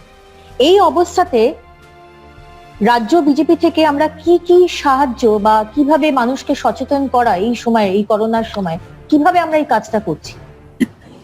মমতা ব্যানার্জি যেটা বলতে চাইছেন যে আপনারা রাজনীতি করবেন না, আমি রাজনীতি করবো, উনি একাই রাজনীতি করবেন। আসলে ওনার কাজ করার কথা, আমাদের রাজনীতি করার কথা। আমাদের বাড়িতে বসে আছি, রাজনীতি কোথায় করলাম? উনি রাজনীতি করছেন, আমরা সেবা করছি। 1 কোটির বেশি লোককে আমরা এই করোনার সময় রিলিফ দিয়েছি। অন্তপক্ষে 35 লক্ষ পরিবারে আমরা কাঁচা চাল, ডাল এসব পার্টি পৌঁছে দিয়েছি। আর আরো প্রায় 20 লক্ষের কাছাকাছি মানুষকে আমরা বাড়িতে রান্না করে খাবার তার বাড়িতে পৌঁছে দিয়েছি, খাইয়েছি, এবং এখনো সেবা কাজ চলছে। এখন সেই সেবাটা আমরা যেখানে এই অম্ফন এসছে, ঝড়, সেই এলাকায় করছি। স্থানীয়ভাবে কার্যকর্তারা করছেন, লাগাতার বাড়িতে ত্রিপলও পৌঁছে দিচ্ছেন, তাদের চিড়ে মুড়ির ব্যবস্থা করেছেন, যেখানে থাকার ব্যবস্থা, বাড়ি টাড়ি ভেঙে গেছে, স্কুলের ব্যবস্থা করে চালাচ্ছেন। সরকার পৌঁছতে পারছে না, সরকার পৌঁছলে সেখানে গন্ডগোল হচ্ছে। আজকে আমি আমাদের কৃষ্ণনগরের এমপি মহামৈত্রের একটা ভিডিও দেখছিলাম, তিনি আপিল করছেন গন্ডগোল করবেন না, ঝগড়া করবেন না, উল্টাপাল্টা বলে প্রধানের সমালোচনা করবেন না, যা ব্যবস্থা হচ্ছে ওটা করে খান, স্কুলে থাকুন। কেন বলতে হচ্ছে ওনাদেরকে? ব্যবস্থা নাই, তাই লোকেরা বিরোধিতা করছে, বেরিয়ে আসছে, ঘেরাও করছে আমাদেরকে। আমি জানি আমাকে বেরোতে দেবে না। আমি যেদিন গেছিলাম, আমাকে রাস্তায় আটকানো হলো। আমাদের 5 জন কার্যকর্তা নেতা 5টা জেলায় গিয়ে বসে সেখানকার রিপোর্ট জোগাড় করে নিয়ে এসছেন। আমাকে পুলিশ আটকে রেখেছে, ঠিক আছে, আমি জানি আটকাবে, আমাকে গেলেই মুশকিল আছে তাদের পক্ষে। আমরা সাধারণ লোক কষ্টের মধ্যে আছেন, তার পিঠে হাত রাখতে পারবো না, তার সঙ্গে একটু ভালো কথা বলতে পারবো না? এর জন্য কি কষ্ট লাগে? এর জন্য আপনাদের কি ক্ষতি হয়ে যাবে? মানুষ কষ্টের মধ্যে আছে, এই উদারতাটুকু কিন্তু আমার মনে হয় ওদের মধ্যে নাই। অনেকে আমার জিজ্ঞেস করেন, প্রধানমন্ত্রী তো এলেন, ওনাকে তো আটকালেন না মমতা ব্যানার্জি? হ্যাঁ, তার কারণ আছে। মমতা ব্যানার্জি জানেন যে প্রধানমন্ত্রী যদি না আসেন তাহলে টাকা পাবো না। উনি এসেছিলেন বলতে 1000 কোটি টাকা দিয়ে গেছেন, সেই জন্য ওনাকে আটকাননি, না হলে অমিত শাহের মতো ওনাকেও আটকে দিতেন। এই হচ্ছে পশ্চিমবাংলার রাজনীতি। এত ছোট মন নিয়ে বড় কাজ করা যায় না। আর আমি আগেও বলেছি, যেরকম সহযোগিতা চাই রাজ্য চাইবে, আমরা করব। সহযোগিতা কোথায় চাইছেন? তাই আমাকে যখন রাস্তায় বেরোতে দেওয়া হলো, বাইরে যেতে, আমি তো সব আমাদের কর্মীদের নিয়ে রাস্তায় নেমে সল্ট লেকের গাছ কেটেছি, রাস্তা পরিষ্কার করবেন, চলো, এটা তো কেউ আটকাতে পারবে না। এটা আমাদের নৈতিক দায়িত্ব আছে। আমি আগে 2 দিন ধরে আমার ব্লকে গাছপালা কেটেছি আমার সুরক্ষা কর্মীদের নিয়ে, তারপরে সবাইকে ডেকে পুরো শহরে ঘুরেছি 3-4টে ব্লকে। আমরা করেছি আমাদের দায়িত্ব, আমরা করতে চাই, আমাদের কর্মীরা করছেন। তাদের নিজের বাড়ি উড়ে গেছে, সেই কর্মীও যার বাড়ি ভেঙে গেছে তাকে খাওয়াচ্ছে কি? এই কালচারে বিজেপি আছে। সারা ভারতবর্ষে আমরা 1 কোটির বেশি লোককে সহায়তা করবো ভেবেছিলাম করোনাতে, তো 5 কোটি লোকের কাছে আমরা পৌঁছে গেছি। ওয়েস্ট বেঙ্গলে আমরা 30 লক্ষ পরিবারে পৌঁছবো ভেবেছিলাম, 35 লক্ষ পরিবারে পৌঁছেছি। আর 1 কোটি লোককে আমরা সহায়তা করেছি। এবং এই যে ঝড় এসে মানুষ যে কষ্ট পাচ্ছেন, সেখানেও আমরা অন্তপক্ষে 15,000 ত্রিপল জোগাড় করেছি, যেখানে মানুষ পৌঁছায়নি, বাড়ি ভেঙে গেছে। এই যে বৃষ্টি হচ্ছে, এই যে রোদ হচ্ছে, কি করে থাকে গ্রামের মানুষ? তাদের মধ্যে আরো মুরগি, ছাগল, গরু এইসব নিয়ে থাকেন, সমস্ত প্রাণী যারা কষ্ট পাচ্ছে, তার থেকে যতটুকু সহযোগিতা করার, কষ্ট দূর করার চেষ্টা আমরা করছি। দাদা, প্রিয়াঙ্কা ব্যানার্জি উনি প্রশ্ন করছেন আপনাকে, আমাদের হাসনাবাদে এখনো জলমগ্ন, সাধারণ মানুষের জন্য কিচ্ছু করছে না এই সরকার, এখন মানুষের এই সমস্যা থেকে কিভাবে মিটবে, মানুষের এই সমস্যা কিভাবে মিটবে? স্বাভাবিক, খালি যেমন আমাদের বসিরহাট অঞ্চল, ওখানে হাসনাবাদ, সন্দেশখালী, এই যে 4-5টা ব্লক দ্বীপগুলো এখনো জল জমে আছে। এদিকে গোসাবা, বাসন্তী, দক্ষিণ চব্বিশ পরগনার জায়গাগুলো, এগুলো অনেক জলমগ্ন হয়ে আছে। কাকদ্বীপ, ওদিকে গঙ্গাধরপুর থেকে আরম্ভ করে পাথর প্রতিমার বিস্তীর্ণ এলাকায় জল আছে। গঙ্গাসাগর তো ভয়ঙ্কর অবস্থা, এখন ওখানে কারেন্ট নেই বলে ওখানকার বরাবর আমাদের কাছে ইনফরমেশনও আসছে না, ভিডিও আসেনি। প্রচুর গাছপালা ভেঙে পড়ে গেছে, বাড়িঘর উড়ে গেছে, খুব খারাপ অবস্থা। তো এখানে স্বাভাবিক, আমরাও এরকম মনে করিনি যে সরকার সবকিছু রাতারাতি করে দেবে। সরকার তো করতে পারে না, সমাজকে সঙ্গে নিতে কি অসুবিধা আছে? সমাজের লোকেরা করতে চান। ভারতবর্ষের লোকেরা আমেরিকায় যেখানে থাকেন, ক্যালিফোর্নিয়া অঞ্চলে, সেখানে প্রায় বছরই ঝড় হয়, এবং ঝড়ের সময় সরকার চেষ্টা করে বহু লোককে নিয়ে যায়। একাধিকবার এরকম হচ্ছে, সব মানুষ গাড়ি নিয়ে বেরিয়েছেন, রাস্তা জাম হয়ে গেছে, পালাতে পারেননি, বাড়িঘর উড়ে গেছে, খাবার নেই। ভারতীয়রাই গিয়ে প্রথম ওখানে সেবা কাজ করেছেন, সরকারি সহযোগিতা আসেনি। আর ভারতবর্ষের মানুষের মধ্যে এই সেবা করা, পরস্পরকে সহযোগিতা করা একটা আমাদের রক্তের মধ্যে আছে। এটা আমাদের সংস্কার, সংস্কৃতি, এটা আমাদের ধর্ম। এখানেও তাই মানুষ যে নিজে খেতে পারছে না, অন্যের খাওয়ার কথা চিন্তা করছে। তো সমাজকে কেন আগ্রহ করছেন না? কেন যারা সেবা করতে চায় তাদেরকে যেতে দিচ্ছেন না কেন? কেবল রাজনীতি দেখবেন, মানুষের জীবন কষ্টকে দেখবেন না? সেন আমরা আমাদের কার্যকর্তাদেরকে বলেছি কাজ করতে, তারা নিজেদের যে ছোট ছোট সামর্থ্য নিয়ে ছোট ছোট এলাকায় কাজ করছেন। অন্তপক্ষে 25টা বিধানসভাতে আমরা যেখানে ইফেক্ট হয়েছে সেখানে এই ধরনের ক্যাম্প চালাচ্ছি। কোথাও মানুষরা এসে আছেন, কোথাও বাড়িঘর ভেঙে গেছে, তারা খাবার নিয়ে যাচ্ছেন, খেয়ে যাচ্ছেন। বেশিরভাগ জায়গায় আমরা শুকনো চিড়ে, মুড়ি, গুড় ইত্যাদি পাঠিয়েছি, যাতে দিয়ে তারা বাড়ি থেকে খেতে পারে। কারণ সব জায়গায় কিচেন চালানো, সেখানে জিনিসপত্র নিয়ে যাওয়া, লোক নিয়ে যাওয়া কষ্ট করাচ্ছে। রাস্তাঘাটি ঠিক নেই, হয় ভেঙে গেছে, নাহলে গাছপালা পড়ে আছে, বা জল বিদ্যুতের ব্যবস্থা নাই, তাহলে রান্নাঘর চালানোও করতে হবে। সেজন্য একটু জল, কিছু শুকনো খাবার, এগুলো দিচ্ছি আমরা। ডাক্তারদেরও পাঠাচ্ছি আমরা মেডিকেল ক্যাম্প করার জন্য, যারা চোট লেগেছে বা সাধারণভাবে অসুস্থ হয়েছেন, ভিজে গিয়ে, তাদের চিকিৎসার ব্যবস্থা হচ্ছে। এই ব্যবস্থাটা আমরা শুরু করে দিয়েছি একাধিক জায়গাতে, বিশেষ করে ওই উপদ্রুত এলাকাগুলো, যেখানে বসিরহাট থেকে আরম্ভ করে কাকদ্বীপ অবধি, এই যে সুন্দরবন এলাকাতে ব্যাপক ক্ষয়ক্ষতি হয়েছে। এখন বহু মানুষ ঘরহারা হয়েছেন, বাঁধ ভেঙে গেছে, জল ঢুকে গেছে, ফসল নষ্ট হয়ে গেছে।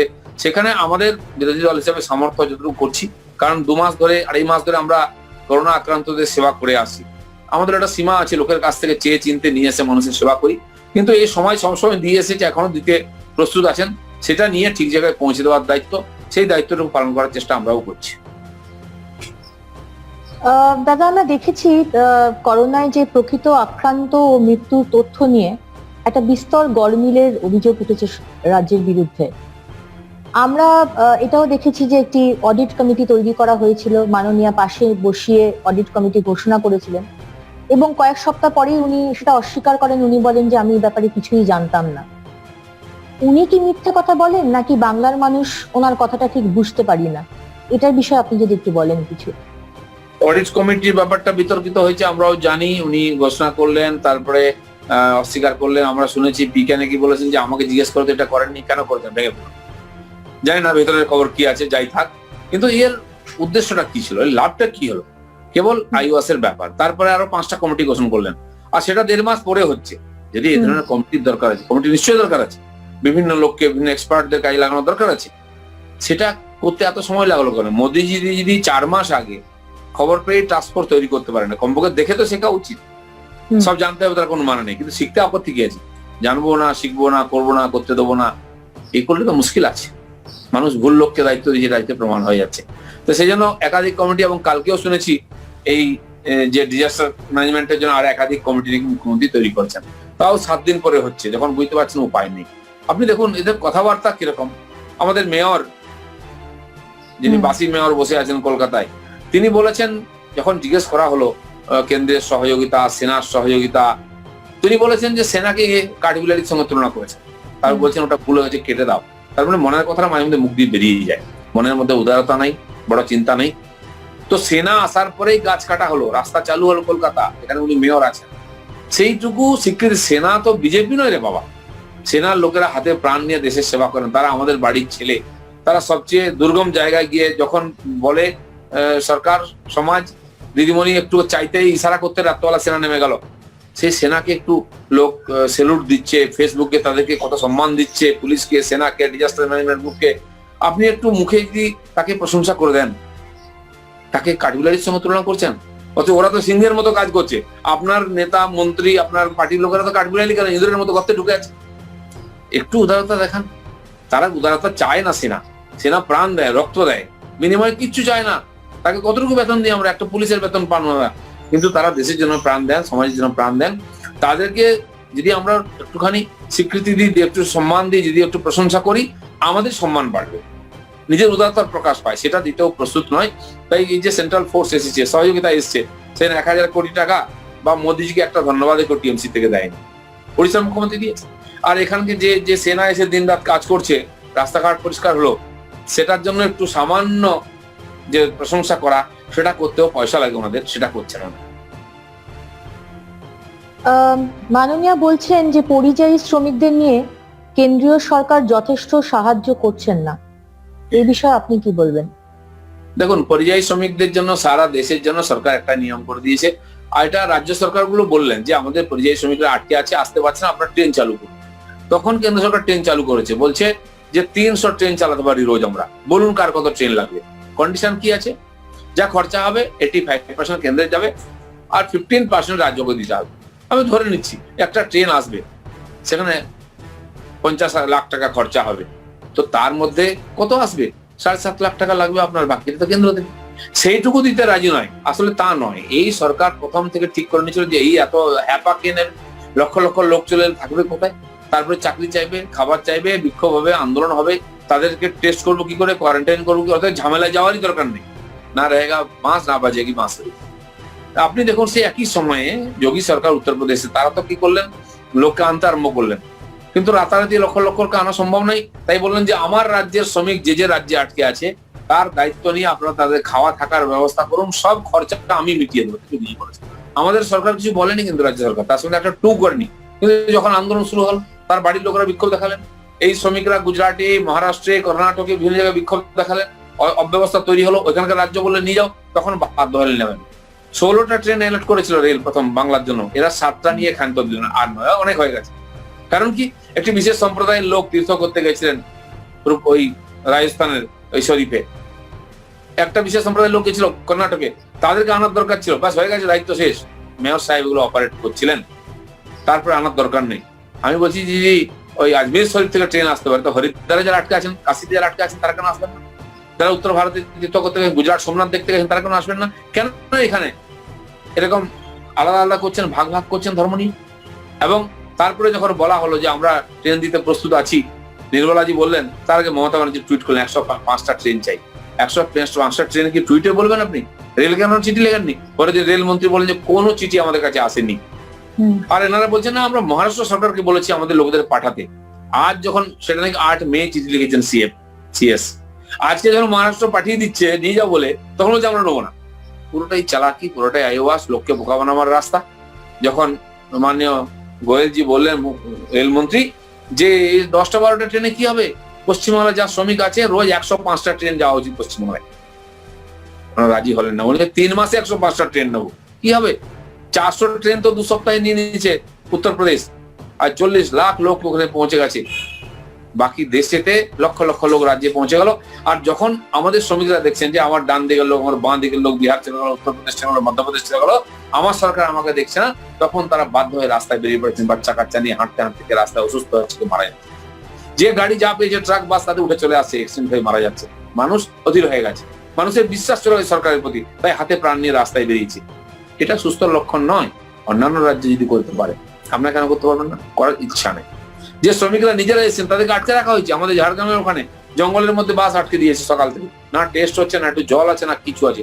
আর আমাদেরকে ফোন করছেন, আমরা পুলিশকে ফোন করেছি, ছাড়ুন ওদেরকে। ওরা বলছে না, বাস ছাড়বো না, তোমরা হেঁটে জঙ্গলের ভিতর দিয়ে চলে যাও। এটা কোনো মনুষ্যত্বের কথা হলো? এটা মানবিকতা? কোনো সরকারি আধিকারিক কথা বলতে পারে? কিন্তু এটা বাস্তব, তাই হয়েছে। ওখানকে আমাদের কর্মীরা তাদেরকে গাড়ি করে বাঁকুড়া পাঠিয়ে দিয়েছেন, ওদিকে পাঠিয়ে দিয়েছেন, পরে সরকার বাস টাস দিয়েছে ইত্যাদি, চাপে পড়ে। কারণ ওরা বিক্ষোভ দেখিয়েছেন, 1000-2000 লোক ওখানে। ঘটনা একাধিক আছে, ওদিকে কুচবিহার বর্ডারে, এদিকে বিহার বর্ডারে, এদিকে উড়িষ্যা ঝাড়খণ্ড বর্ডারে, সব জায়গায় লোকজন আটকে আছে। এই যে ট্রেন চলে মারা গেলেন ওখানে তেলেঙ্গানাতে বেশ কিছু শ্রমিক, ঠিক তার 2-3 দিন পরে বীরভূমের কিছু লোক ট্রেন লাইন দিয়ে হাঁটতে হাঁটতে যাচ্ছিল, যারা ঝাড়খণ্ডের লেবার ফিরে যাবে বলে, তারা একটু জন্য চাপা পড়তে গিয়ে বেঁচে গেল। কেন? ঝাড়খণ্ড সরকার 9টা বাস পাঠিয়েছিল মুর্শিদাবাদ, মালদা, বীরভূম থেকে যারা শ্রমিক আছেন তাদেরকে নিয়ে যাবে। সে বাসগুলোকে পশ্চিমবঙ্গ সরকার ঢুকতেই দিল না। আর তোমাদের কি যায় আছে? ওদের শ্রমিক ওরা নিয়ে যাবে না, সে বাসকে ফেরত পাঠিয়ে দিল, বলে সে লোকগুলি হাঁটতে হাঁটতে যাচ্ছে রেল লাইন দিয়ে। এগুলো তৈরি করার সমস্যা, সহায়তা তো নাই, সদিচ্ছাও নাই, উল্টো মানুষের জীবনকে বিপদের মধ্যে ফেলে দেওয়া, আর উল্টো দোষ দিচ্ছে কেন্দ্রকে। এগুলো সমস্ত আজকাল প্রকাশ এসে গেছে, লোক জেনে গেছে। কারণ আপনি যদি মিডিয়ার গলা টিপে দেন, সোশ্যাল মিডিয়া আছে, তথ্য, রেডিও সব চলে আসে, সব জেনে গেছে। এই চাপেতে আজকাল এই সরকার ভেঙে যাওয়ার মতো অবস্থা হয়েছে। তাই মমতা ব্যানার্জি বুঝে গেছেন এই সরকার চালানো আমার পক্ষে সম্ভব নয়। তাই অমিত শাহ বলছে আমি সরকারটা নিয়ে নিন। মানে কি চাল লাল নাকি নিয়ে আপনি বিতরণ করে দিন? আপনাকে লোক ভোট দিয়েছে 5 বছর, যে আমি বলেছেন আমি সুশাসন দেবো, আমি কলকাতাকে লন্ডন করে দেবো, দার্জিলিংকে সুইজারল্যান্ড করে দেবো, দীঘাকে গোয়া করে দেবো, আর এখন আফগানিস্তান বাড়ি দিয়ে পালিয়ে যাবেন, অত সহজে কিন্তু হবে না। পশ্চিমবাংলার লোক এই হিসাব 21 সালে দেবে। এই আফগানিস্তানের কথা থেকে দাদা আমার পরের প্রশ্ন, মমতার বিরুদ্ধে ভোট ব্যাংকের রাজনীতির অভিযোগ উঠেছে, এই বিষয়ে আপনি কি বলবেন? না, উনি রাজনীতি করেন এবং ভোট ব্যাংকের রাজনীতি করেন। তা নাহলে দেখুন সারা দেশে লকডাউন লাগু হলো, পশ্চিমবঙ্গে লকডাউন হয়ে গেছে। কিছু বিশেষ এলাকাতে যেখানে বিশেষ সম্প্রদায়ের লোকেরা থাকে ওখানে কোনো লকডাউন নাই, কোনো কোয়ারেন্টাইন নাই, কোনো কারফিউ নাই। উনি আবার বলছেন যে এই যে কারফিউ শব্দটা নাম খুব আপত্তি আছে। কারফিউ শব্দ একটা সরকারি প্রশাসনিক শব্দ। কারফিউ মানে রাস্তায় কেউ বেরোবে না, তার একটা নিয়ম নীতি আছে। আপনি অন্য জিনিস বলে সেটা বোঝাতে হবে লোককে, কি করে বোঝাবেন? না, মোদীজি বলেছেন ওটা মানা চলবে না। আরে আপনি কিছুই মানছেন না। লকডাউনটা ভাঙলো কে প্রথম? পশ্চিমবাংলায় মমতা ব্যানার্জি 1 মাস ওদের রাস্তায় ঘুরেছেন, তার সমস্ত নেতারা রাস্তায় ঘুরেছেন। এইখানে পরেশ পালের মতো নেতারা মাইক বাজিয়ে আমাদের কাদাপাড়াতে সারাদিন ধরে চাল ডাল বিতরণ করে মোচ্ছব করছেন। লকডাউন, কলকাতা রেড জোন, কেউ প্রশ্ন করছে না। দিলীপ ঘোষ রাস্তায় বেরিয়ে পড়েছে 4 জনকে নিয়ে, তখনই মুশকিল হয়ে যায়, লকডাউন ভেঙে যাচ্ছে ভয়। এই যে মানসিকতা না মানা, সেই জন্য পশ্চিমবঙ্গে কোথাও লকডাউন হয়নি। আর এই ভয়টা ওনারা আছে যে উনি মানছেন না, কেউ মানবে না, তাই বাইরে থেকে লোক আনবেন না, তাহলে ঘুরে বেড়াবে, ছড়াবে তো। আমাদের লোকেরা যারা বিপদের রাস্তায় মারা যাওয়ার সমস্যার সমাধান হবে, এটা করছে সারা দেশে। পশ্চিমবঙ্গ লোকের সহায়তা করে, রিস্ক নেবেন না, একটু সাহস দেখাবেন না, তাহলে কেন সরকার চালাচ্ছেন? ছেড়ে দিন, সত্যি ছেড়ে দিন। নির্বাচন হোক, মানুষ ঠিক করুক কে থাকবে সরকারে। দাদা একটা কোয়েশ্চেন, সীমান্ত দাস উনি লিখছেন, নমস্কার, I am staying at Jodhpur, Rajasthan. My question is, when BJP will come to government in West Bengal, BJP will be able to give us job in West Bengal? দেখুন, আজকে যে পরিযায়ী শ্রমিকরা আসছে তারা কোথা থেকে আসছে? পশ্চিমবাংলার লোকেরা গিয়ে বিজেপি শাসিত রাজ্যে কাজ করছে, যেখানে আমরা একাধিক বছর রাজস্থান, গুজরাট, মহারাষ্ট্র, মধ্যপ্রদেশ, ছত্তিশগড়, কর্ণাটক সেখানে চাকরি করছে। আর ওখান থেকে আসার জন্য হচ্ছে, কারণ বিজেপি রাজত্ব করে। দিল্লি বিজেপি শাসন ছিল বা আছে, সেখানে জব ক্রিয়েশন হয়েছে, সেখানে ইন্ডাস্ট্রি এসছে। আপনি একটা সাধারণ হিসাব দেখুন, গত এই মমতা ব্যানার্জি সরকার আসার পর থেকে বিজনেস সামিট শুরু করেছেন। উনি হিসাব দিয়ে দেখেন 40 লক্ষ কোটি টাকার নাকি এমওইউ সই হয়েছে। এই টাকাটা ইনভেস্ট হবে, কবে হবে? 14 লক্ষ কোটি টাকা। আমি বলছি 14 লক্ষ কোটি টাকা ছেড়ে দিন, 14,000 কোটি টাকা ইনভেস্ট হয়েছে। কোথায় হয়েছে দেখান, কোন কোন ইন্ডাস্ট্রি হয়েছে, কত জব ক্রিয়েশন, কত লোক চাকরি পেয়েছে? কিছু না। উনি বিধানসভায় বলেন যে 90 লক্ষ লোককে নাকি উনি চাকরি দিয়েছেন। অন্য ওয়েবসাইটে কোথাও আপনি পাবেন না যে কোন ডিপার্টমেন্টে কতদিন চাকরি পেল। তাহলে এরা চাকরি কোথায় পেলো? আমি বলি চাকরি তো পেয়েছে এরা, পশ্চিমবঙ্গের লোকই চাকরি পেয়েছে, গুজরাটে পেয়েছে, মহারাষ্ট্রে পেয়েছে, মধ্যপ্রদেশে, কর্ণাটকে পেয়েছে, যেখানে বিজেপি রাজত্ব সেখানে কি চাকরি পেয়েছে। আর উনি শ্রেয় নিচ্ছেন, এত লোককে চাকরি দিয়েছে। বেকার সমস্যা সমাধান হচ্ছে পশ্চিমবাংলার গুজরাটে গিয়ে। তাই উনি যখন স্লোগান দিয়েছেন বিজেপি এটাকে গুজরাট বানাতে চায়, মানে দাঙ্গা করতে চায়, আমি বলছি হ্যাঁ গুজরাটই বানাবো আমরা। কারণ আমাদের ছেলেপুলেরা কেন 3000 কিলোমিটার দূরে গিয়ে গুজরাটে চাকরি করবে, পশ্চিমবাংলায় চাকরি করবে? কারণ চাকরি করার, ইন্ডাস্ট্রি করার জন্য আর চাকরির জন্য একটা পরিবেশ তৈরি হয়। আজকে আইন শৃঙ্খলাই নেই। কারখানার মালিককে কারখানার মধ্যে পোস্টে বেঁধে গায়ে কেরোসিন তেল ঢেলে জ্বালিয়ে দেওয়া হলো। এরপরে বলুন কোনো মালিক আসবে এখানে? তার টাকা পয়সাও যাবে, তার প্রাণও যাবে। সে না, আপনাকে আইন শৃঙ্খলা আনতে হবে। আপনি একটা ইট গাঁথলেই পৌঁছে গেল, তোলা যায় পয়সা দাও, কাটমানি দাও, সিন্ডিকেট দাও, জমি কেনো, বাড়ি কেনো, যা করো, সিন্ডিকেট আছে, তার কাছ থেকে বালি, সিমেন্ট, ইট, লেবার সব নিতে হবে, তার রেটে নিতে হবে, তার কোয়ালিটি নিতে হবে। আপনি কি করে কাজ করবেন? তো এই পরিবেশ যদি পরিবর্তন না হয় হবে না। আর বিজেপি যেখানে ক্ষমতা এসেছে সে পরিবর্তন করেছে বলে আজকে ইন্ডাস্ট্রি ওখানে হচ্ছে। আজকে গুজরাটে হচ্ছে, এখান থেকে ন্যানো ফ্যাক্টরি তুলে দিলেন ওনারা, আন্দোলন করে চলে গেল গুজরাট। কারণ ওখানে অনুকূল পরিবেশ আছে শিল্পের জন্য। সেই অনুকূল পরিবেশ তৈরি করার জন্য আইন শৃঙ্খলা রাখতে হবে, শাসন ব্যবস্থাকে ঠিক করতে হবে, আপনার পার্টির লোকগুলোকে ঠিক করতে হবে, তারা যেন তোলাবাজি না করে, সিন্ডিকেট না চালায়, কাটমানি না নেয়, তখনই লোকের ইন্ডাস্ট্রি আসবে। আপনি বছরে একবার মোচ্ছক করেন, কয়েক কোটি টাকা খরচা করে লোকজন নিয়ে এসে ফটো তুলে, ওই একই লোকগুলো আসেন, তারাই সামনের বেঞ্চে বসেন, একই কথা ভাষণ দেন, চলে যান, রেজাল্টও একই, জিরো, কিছুই হয় না। এর পরিবর্তন করতে গেলে আপনাকে করে দেখাতে হবে যে সত্যি সত্যি আপনি আন্তরিক, কোন রকম অব্যবস্থা হতে দেবে না, আইন শৃঙ্খলা ঠিক থাকবে, রাস্তাঘাটে কেউ আটকাবে না, কেউ চাঁদা তুলবে না, তখন লোক আসবে। এটা করবো আমরা, আর আমরা করেছি। আমি বললাম ত্রিপুরা আমাদের বাড়ির কাছেই আছে, 1.5 বছরের মধ্যে যান, ত্রিপুরায় পাল্টেছে, আসাম পাল্টেছি আমরা। বাকি তো মহারাষ্ট্র গুজরাট ছেড়ে দিন, সে তো উন্নত হয়ে গেছে। প্রথম 10টা রাজ্যের মধ্যে দেশে আমাদের বিজেপি শাসিত রাজ্যগুলোই আসে সব দিক দিয়ে, স্বচ্ছ প্রশাসন, দুর্নীতিমুক্ত প্রশাসন থেকে আরম্ভ করে নতুন ওখানে টেকনোলজি নিয়ে আসা, নতুন ফ্যাক্টরি, জব ক্রিয়েশন, সব ধরনের লোকেদের। পশ্চিমবাংলার ছেলেরা যারা লেখাপড়া করছে, ডাক্তার, ইঞ্জিনিয়ার, তারাও চাকরি করতে যাচ্ছে।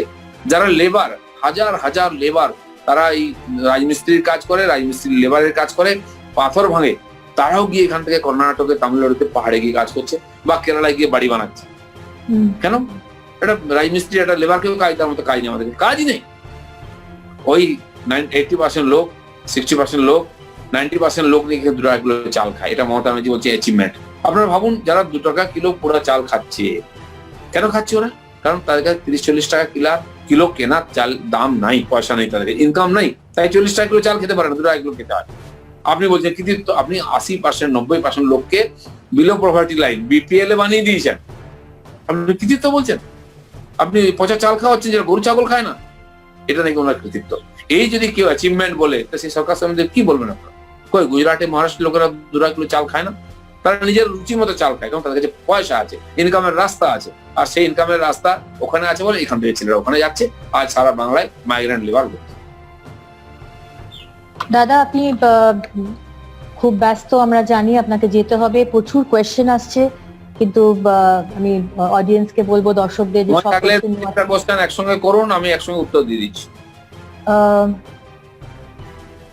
এখানে একটি প্রশ্ন আসছে দাদা, কার্তিক মাহাতো, উনি বলছেন, দাদা আমাদের ঝাড়গ্রাম জেলায় সাঁকরেল ব্লকের বিডিও তৃণমূলের ব্লক সভাপতির মতো কাজ করছে, আমাদের পঞ্চায়েত প্রধান আছে কিন্তু কোনো কাজ করতে দিচ্ছে না, কি করব?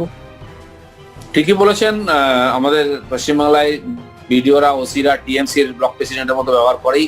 আর তার কারণ যে কয়েকটা আমরা জিতেছিলাম পঞ্চায়েত সমিতি, তার মধ্যে বোধহয় সাঁকরাইল একটা, আমাদের গোপীবল্লভপুর আছে, আর একটা আমাদের এখানে মেদিনীপুরে আমার এলাকার মধ্যে একটা আছে। তো সে দুটো তো আমাদের বানাতে দেয়নি, কোর্টে গিয়ে তারপরে সে সমিতি তৈরি হয়েছে। বিডিও নিজে গোপীবল্লভপুরে আমাদের সমিতি চেয়ারম্যান থাকা সত্ত্বেও তাদের বাদ দিয়ে টিএমসির নেতাকে ডেকে নিয়ে এসে মেলা উদ্বোধন করছে, বিডিও জঙ্গল মেলা। ঠিক সেরকম কেশিয়ারিতে আমাদের, সেখানে আমরা পঞ্চায়েত সমিতি জিতেছি। 18 এপ্রিলে পঞ্চায়েত ইলেকশন হয়েছে, 19-20 2 বছর হয়ে গেল, এখনো বোর্ড তৈরি করতে দেওয়া হচ্ছে না। কোর্ট জাজমেন্ট দিয়েছে করার জন্য, 3 বার ডেট দিয়ে পিছিয়ে গেছে। এটা গণতন্ত্র মানে না, সংবিধান, কোর্ট কিছুই মানে না। সেই জন্য এর কাছ থেকে কিছু আশা করতে পারি না আমরা।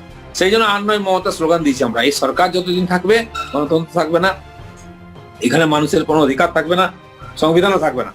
এই সরকারকে বিদায়ী করে এখানকার সমস্যা সমাধান করতে হবে। দাদা, আমার শেষ প্রশ্ন আপনার কাছে, যে এই করোনা এবং আমফানের এই দুর্যোগের পরে সারা বাংলার মানুষ, এই যে লড়াই, এটা কেমন হওয়া উচিত? এই বাংলাকে ঘুরে দাঁড়ানোর যে লড়াই, সেটা কেমন হওয়া উচিত? দেখুন, এটা কোনো নতুন নয়, এরকম বড় বড় সংকট সারা দুনিয়ায় এসছে, আমাদের পশ্চিমবঙ্গে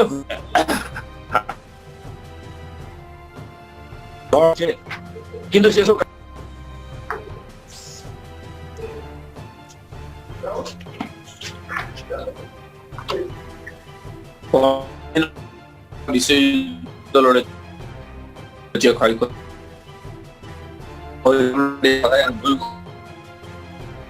আমি আন্দামানে ছিলাম,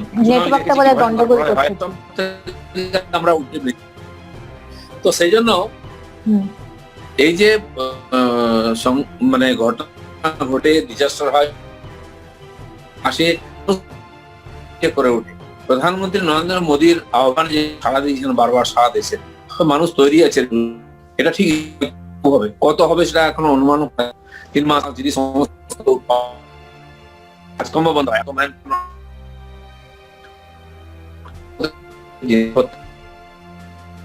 মানে যেটা হবে কি দুর্মূল্য হবে, জিনিসপত্র পাওয়া যাবে না, বিদেশ থেকে যেসব কাঁচামাল আসতো এখানে কারখানা চলতো সেগুলো আসা বন্ধ হয়ে গেছে। অতি সাধারণ জিনিস যেগুলো আমরা চাই সেগুলো টানাটানি পড়বে, এসব হবেই। তো ক্ষয়ক্ষতি হবে, কিন্তু মানুষ যার জন্য এগুলো করেছি, মানুষকে বাঁচিয়ে রাখে। মানব সম্পদ সবচেয়ে দামি, তারাই পৃথিবীকে গড়েছেন, তৈরি করেছেন সভ্যতাকে, তারাই তৈরি করবেন। তার উপর ভরসা যেটা নরেন্দ্র মোদী আমাদের কাছে তাদের পুরস্কার মোদী দিয়েছে। আজকে বিশ্ব স্বাস্থ্য সংস্থাতে ভাইস প্রেসিডেন্টের চেয়ার দিল আমাদের ডক্টর হর্ষবর্ধনকে, এই দেশকে সম্মান দিচ্ছে। ডোনাল্ড ট্রাম্প থেকে অস্ট্রেলিয়া পর্যন্ত সবাই চাইছেন মোদীর নেতৃত্ব, তার সহযোগিতা। যেন বিশ্বাস রাখুন, বিপদ যত বড়ই হোক, এই দেশের মানুষের মধ্যে ক্ষমতা আছে বিপদকে কাটিয়ে উঠে দেশকে পুনর্গঠন করার। বারবার করেছি, আগামী দিনে আমরা আবার করব।